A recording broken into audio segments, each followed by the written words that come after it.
मेरा नाम अनुज है। मेरा जन्म एक छोटे से आदिवासी गांव में हुआ था। ये गांव ज़्यादा डेवलप नहीं था। शहर की चकाचौंध से दूर यहाँ के लोग बहुत सादगी से ज़िंदगी जीते थे। खेती बाड़ी का ज़्यादा ज्ञान नहीं था, तो भोजन के लिए लोग शिकार करते थे। बीमारियों को ठीक करने के लिए जड़ी बूटियों का प्रयोग किया जाता था। हमारे गांव के पास एक बहुत बड़ी नदी बहती थी और नदी के दूसरी तरफ एक घना जंगल था। नदी के ऊपर एक लकड़ी का पुल बना हुआ था जो गांव को जंगल से जोड़ता था। गांव वाले इस जंगल को भूतिया जंगल कहते थे। शायद इसीलिए उन्होंने एक बड़ा सा दरवाज़ा लगाकर पुल पर जाने वाला रास्ता बंद कर दिया था, जिससे कोई भी जंगल में ना जा सके। मैं अक्सर उस दरवाजे के पास खड़े होकर जंगल को देखता। मेरे मन में कई सवाल थे कि आखिर उस जंगल में ऐसा क्या है जो गांव के लोग उसे भूतिया जंगल कहते हैं। एक दिन मैंने अपने दादाजी से जंगल के बारे में पूछा तो उन्होंने बताया कि बहुत साल पहले की बात है, जब उनका यानी मेरे दादाजी का जन्म हुआ था। उस वक्त गांव में खास सुविधाएं नहीं थी। खाना खाने के लिए लोग जंगल में शिकार पर जाते थे। उस जंगल की जड़ी बूटियां गांव के लोगों के लिए अमृत के समान थीं। जंगल को गांव के लोग देवता की तरह पूजते थे। ये जंगल हमेशा से भूतिया नहीं था। एक समय में उस गांव के लिए एक वरदान था। बहुत साल पहले उनके पिताजी यानी कि मेरे परदादा गांव के मुखिया हुआ करते थे। लोगों को खेतीबाड़ी का ज़्यादा ज्ञान नहीं था। गांव के युवक एक साथ जंगल में जाकर शिकार करते थे। जब कभी उनके हाथ एक बड़ा शिकार लगता तो पूरे गांव में जश्न होता। सभी मिलकर एक साथ दावत के मज़े लेते। ऐसे ही एक बार गांव में बड़ा शिकार हाथ लगने से जश्न का माहौल था। सभी लोग नाच गाना और दावत एंजॉय कर रहे थे। तभी वहाँ मैले फटे पुराने कपड़े पहने एक बूढ़ा आदमी वहाँ आया। उसके बाल एकदम सफ़ेद थे, चेहरे पर झुर्रियाँ थीं। वो सीधे मुखिया के पास आया और बोला, आज के बाद तुम में से कोई भी उस जंगल में नहीं जाएगा। वो जंगल मेरा है और उसकी हर एक चीज़ पर मेरा अधिकार है। उसकी बात सुनकर सभी गांव वाले एक दूसरे की तरफ आश्चर्य से देखने लगे। कोई भी उस आदमी को नहीं पहचानता था। कोई नहीं जानता था कि वो कौन है और कहाँ से आया है।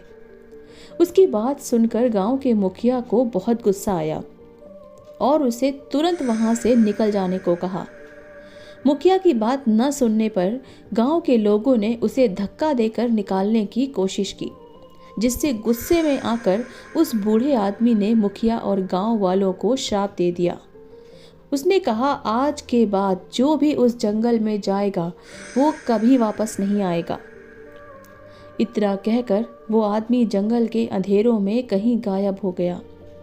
वो किधर गया, कहाँ गया, किसी को कुछ नहीं पता। ना ही उसे किसी ने आते देखा और ना ही जाते। गांव के लोगों ने उसकी बात पर ज़्यादा ध्यान नहीं दिया और अपने अपने कामों में व्यस्त हो गए।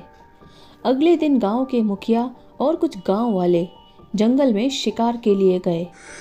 शाम तक जब वो सब वापस नहीं आए तो उन सबको ढूंढने के लिए एक दूसरा समूह जंगल में भेजा गया, पर वो लोग भी कभी वापस नहीं लौटे। सभी को यही लग रहा था कि ये सब कुछ उसी बूढ़े आदमी के श्राप की वजह से हो रहा है। इस तरह से एक के बाद एक लोगों के गायब होने की घटनाएं होने लगीं। जो भी उस जंगल में जाता वो कभी लौट कर नहीं आता।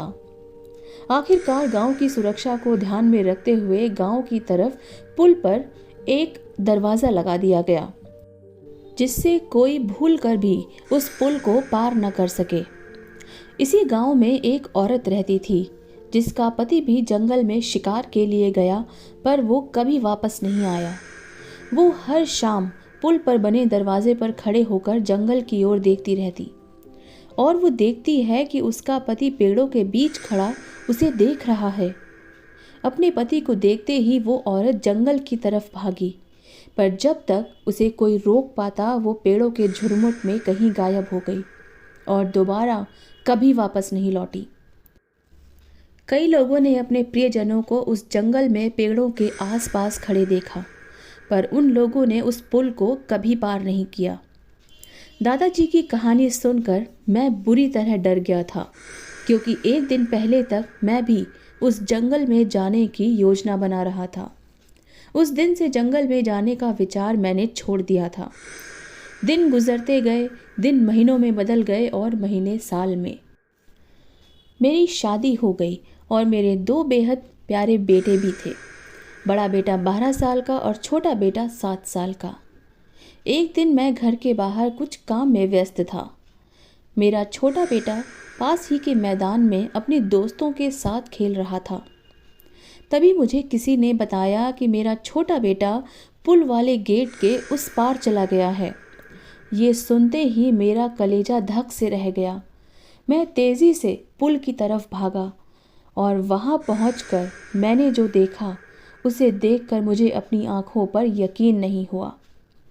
एक अदृश्य शक्ति मेरे बेटे को पैरों से पकड़कर खींचती हुई जंगल की ओर ले जा रही थी और कुछ ही सेकंड में वो जंगल में कहीं गायब हो गया।